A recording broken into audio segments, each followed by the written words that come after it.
Friedrich A. Hayek, The Constitution of Liberty. Narrated by me, Brian Dozy. Not so long ago, many politicians, economists, and philosophers believed there was a surefire way to solve humanity's problems: social planning. This idea peaked with communist regimes. Now, eventually, of course, history proved that centrally planned economies rarely turn out well. But even today, many Western democracies adopt socialist policies in areas such as healthcare, housing, and education.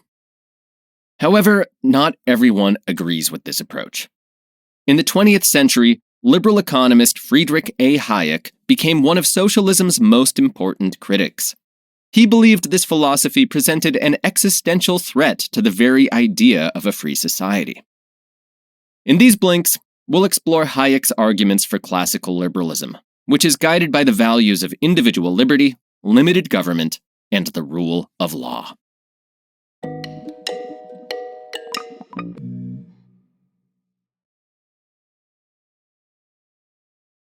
Freedom has always been a guiding principle of Western civilization. It's a philosophy that was outlined by the ancient Greeks and then refined centuries later by Enlightenment philosophers like Rousseau and Locke and Hume. The value of freedom still guides our thinking today. But are we doing enough to protect it? Well, the author's answer is a resounding no. He believes that Western politics are moving away from this fundamental value, the value of freedom, and that we must do better. But what does the idea of freedom even mean? Well, for the author, it mainly refers to individual liberty. Now, in this context, free people are those who make their own decisions without any external coercion. And that's an important term, coercion. Individual liberty, then, is more of a freedom from than a freedom to.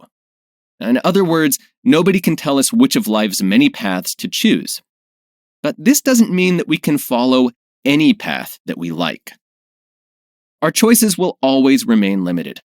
For example, our physical, intellectual, or economic abilities may prevent us from pursuing certain careers. But that's different from coercion. Coercion is outside pressure that happens when other people control our minds or our bodies or even our environments in order to make us act in a certain way. Coercion robs us of alternatives and devalues us as thinking individuals. There will probably never be a world without coercion. Our social, economic, and political relations to other people are far too complex for that. Just think about how we have to submit to others' demands or expectations if we depend on their services. This means that liberty is ultimately just an ideal, but we should strive for it and work to achieve the highest degree of liberty possible. In a free society, only the government has the explicit power of coercion, and it only uses that power to shield us from people who are encroaching on our freedom, for instance, by punishing lawbreakers. Later, we'll explore why this is important, but for now, let's just keep in mind that individual liberty is the key value of a free society. Like all good things in life, liberty comes at a cost. And that cost is responsibility. If we're free to choose, we should be held accountable for our choices. This is what responsibility is all about.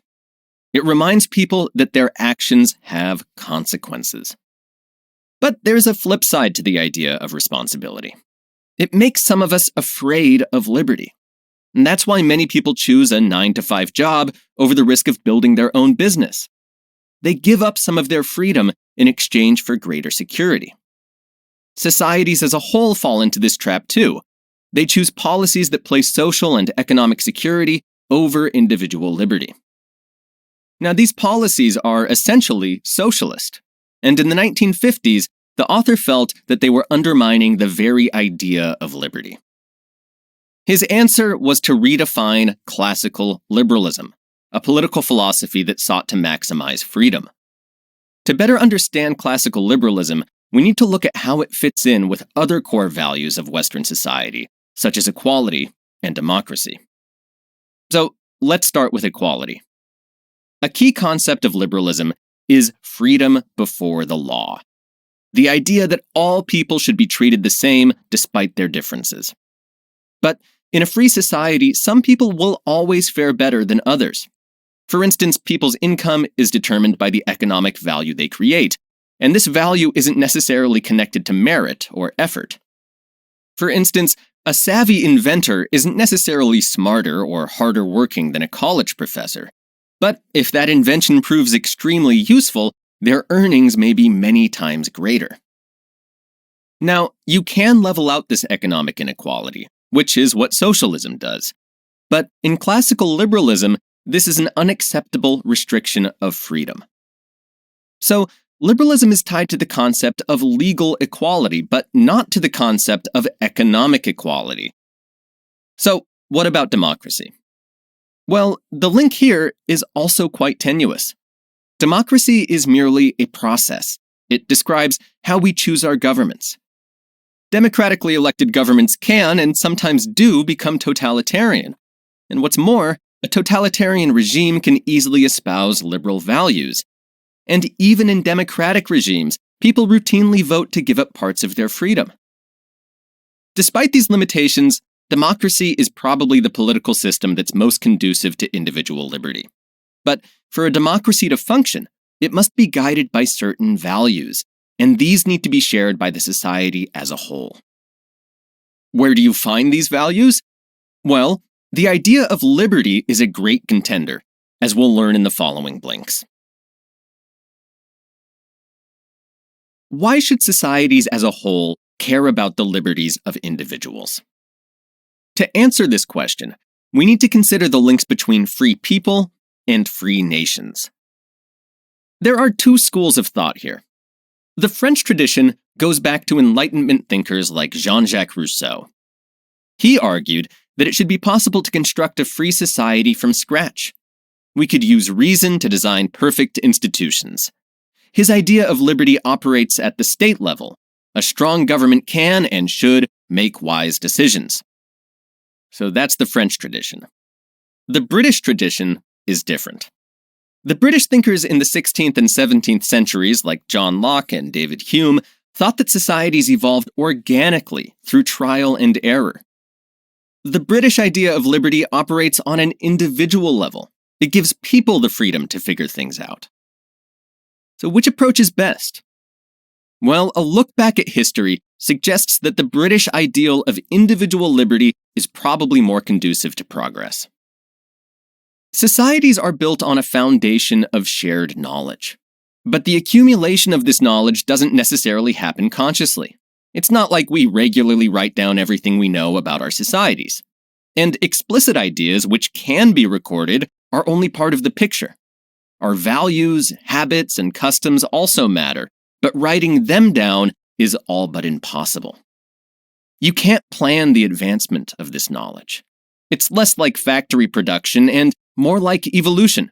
Good ideas and useful habits survive, while ineffective ones get weeded out.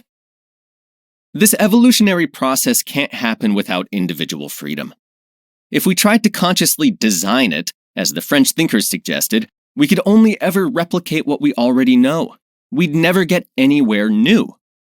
We need to leave some room for the unpredictable, the irrational, the accidental. And that means promoting individual freedoms. Of course, there's a cost to this. Only a few people will end up using their freedom to benefit society. Many others will simply waste it. But such is the price of freedom, and therefore of progress. The world's population is rapidly increasing. Without progress, we will never meet the demands of the future. Progress is all about evolution, and evolution needs to rely on individual liberty. In a free society, only the government has the right to coerce people. It uses this power of coercion to make the society work, forcing people to pay taxes, for instance, or making sure that criminals get punished. This coercion operates through laws. But what laws should the government enforce? As we already know, societies evolve over time. and laws, too, are never set in stone. We shouldn't expect to design perfect laws on the first try. Instead, we should agree on some general principles that guide the people who write new legislation, and then let the laws evolve over time through trial and error. For instance, laws themselves should not explicitly tell people how to behave. Instead, they should set the conditions under which people can participate in society, as well as outline the consequences of transgressions. In their best form, laws are general, abstract, and designed in the negative. They don't tell people what to do, they tell them what not to do. It's crucial that laws apply to everyone equally, and laws should have greater power than the individuals who make them. This includes the lawmakers themselves. The idea of a government of laws and not by men goes back to Aristotle. The British Parliament refined this concept in the late 17th century. Members of Parliament came up with the idea of a constitution that guides the creation of new laws, and they also suggested separating the powers of lawmakers and law enforcers. But the British made one critical mistake. Their constitution didn't set any limits on the power of the legislative branch, and as a result, Parliament felt it could pass any law it wanted, especially in the new American colonies. It was this attitude that American revolutionaries rebelled against. When they won their independence, they decided to fix the mistakes of the British system and came up with their own American Constitution. This Constitution protects the liberty of each citizen by laying down some ground rules, like the provision for a representative government limited by law. This idea is part of an overarching framework of long-term principles. It creates a benchmark against which you can measure all future legislation. This, in fact, is the job of the U.S. Supreme Court. In the 19th century, this idea saw further development in Prussia. Under its Rechtsstaat, independent courts could adjudicate between private citizens and government. Britain, America, and Prussia laid the groundwork for the modern political system, one that limits governmental power while protecting individual freedom. European countries like France, Britain, and Germany were built on a foundation of liberty and protected by the rule of law. But this approach turned out to be short-lived. In 18th century France, revolutionaries first demanded equality before the law, but this quickly turned into a desire for equality in all aspects of life, and immediately after the revolution, France's new ruler, Napoleon, turned himself into a dictator. In Britain, too, Parliament became so intoxicated with its power that its decisions provoked the American Revolution. The Prussian Rechtsstaat didn't survive either. Its ideal was washed away by a tide of socialist theories. These ideas came to have a massive impact on the shape of history, and we continue to experience their effects today. But what are these ideas all about? And ultimately, what is socialism? Well, socialism seeks to shape social, economic, and political relations according to an ideal of social justice. In a socialist society, for instance, the government proactively attempts to correct economic inequality. It may decide to distribute things like housing, healthcare, and employment, for example. Its agents can also try to set the prices of various products so that everyone can get what he or she deserves. That sounds good in theory, doesn't it? But there's a catch. Who gets to decide what each individual deserves? And how do you even make this decision? Rulings on something like this are inherently arbitrary, and that means discriminatory. On top of that, you need to somehow enforce these decisions. Imagine, for example, that the government needs to roll out a new technology. Well, who gets to use it first? What criteria do bureaucrats use to answer this question? Is it based on people's needs? But if it is, how do you actively assess those needs? There are no clear answers. Any decision a government makes will always be arbitrary. Now, socialism may strive for a noble cause, but its policies require a degree of discrimination and coercion that's simply incompatible with liberty. Still, socialism came to dominate countries across Europe in the 20th century. The Soviet Union was, perhaps, the best-known attempt to create a functioning socialist economy. The author wrote in the 1960s, long before the collapse of the Soviet Union, but he was convinced the experiment was bound to fail. But even after its collapse, Western politicians continued to nurse socialist dreams. One example of a modern policy inspired by socialist ideas is progressive taxation. In the next blink, we'll find out what that is and why it doesn't work. Even a free society can't function without some governmental intervention. You can't have basic services without some taxation, and it's the government's job to create a stable monetary system. A free market with no government involvement would also struggle to provide things like roads and sanitation. But many Western states today, inspired by socialist ideas, go a whole lot further than that. And they do so to the detriment of liberty. Let's look at one prominent example of this: progressive taxation. Now, in simple terms, progressive taxation means that the richer you are, the more taxes you pay. In Prussia, in 1891, for instance, taxes ranged from 0.67% to 4%. In the United States, in the 1930s, they could go all the way up to 91%. Progressive taxation rests on the idea that everyone should sacrifice equally.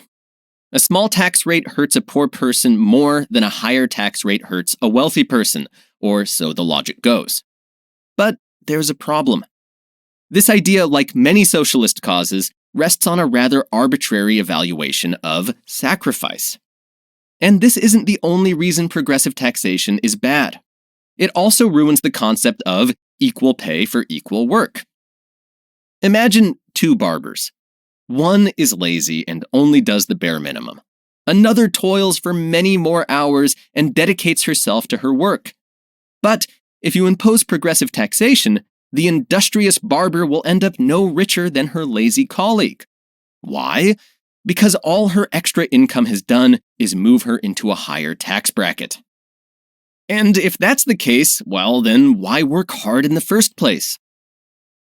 Finally, progressive taxation also tends to ramp up inflation. The government is always going to have to fight the temptation to print money. That's the easiest way to lighten the financial burden of welfare services. But this approach spells disaster. The devaluation of money erodes people's savings, the money they've put away for old age, for example, and this, in turn, increases the demand for welfare. And before too long, you have a vicious circle. So what's the solution? Well, the author believes that governments should abandon the idea of progressive taxation. All people should be taxed the same portion of their income. This way, we can make sure people get the same amount of money for the same work. And we'll save ourselves the headache of steady inflation. Arguing against the welfare state doesn't mean arguing against welfare as such. A wealthy society should still provide for its least fortunate citizens.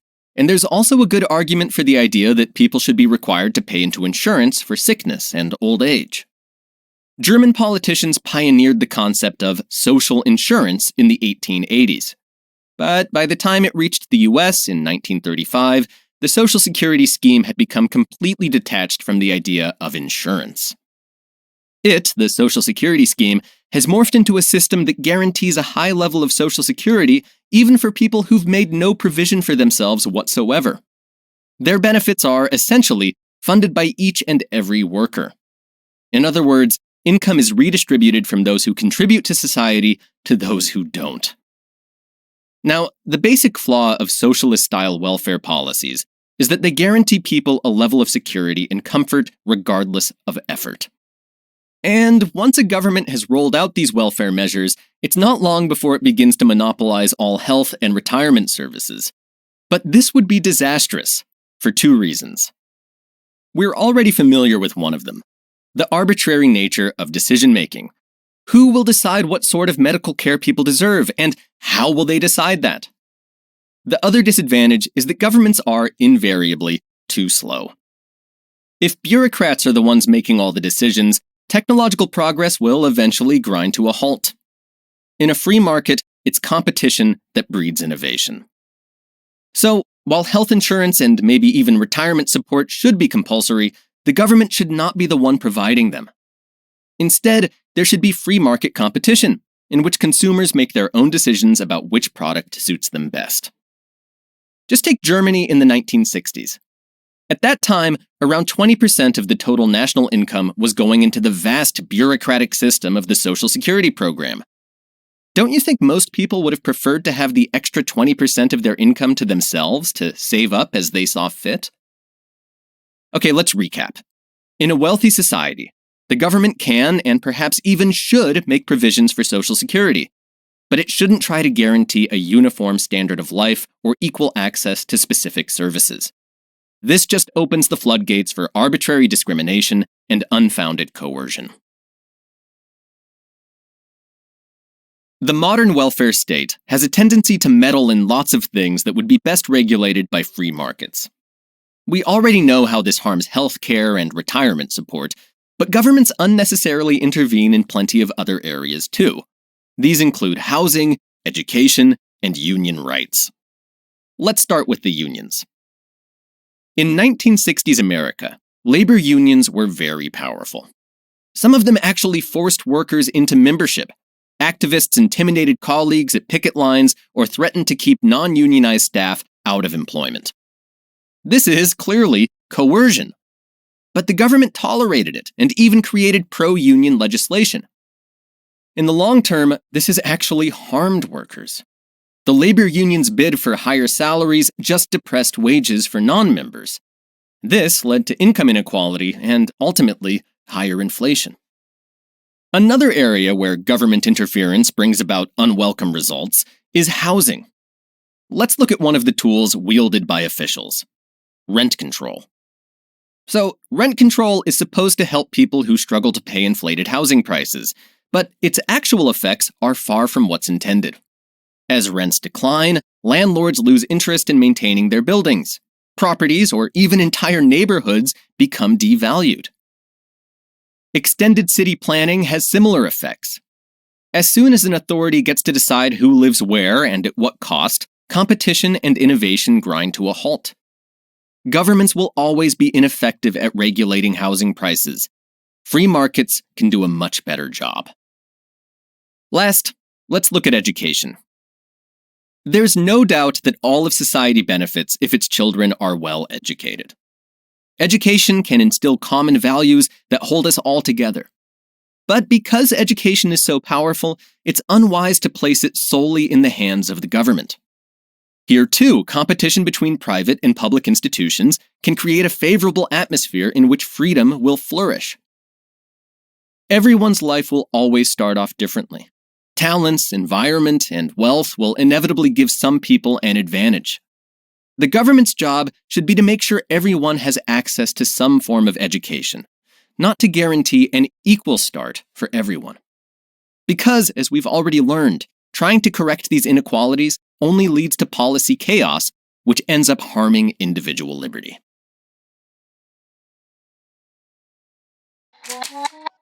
You've just listened to our blinks to The Constitution of Liberty by Friedrich A. Hayek.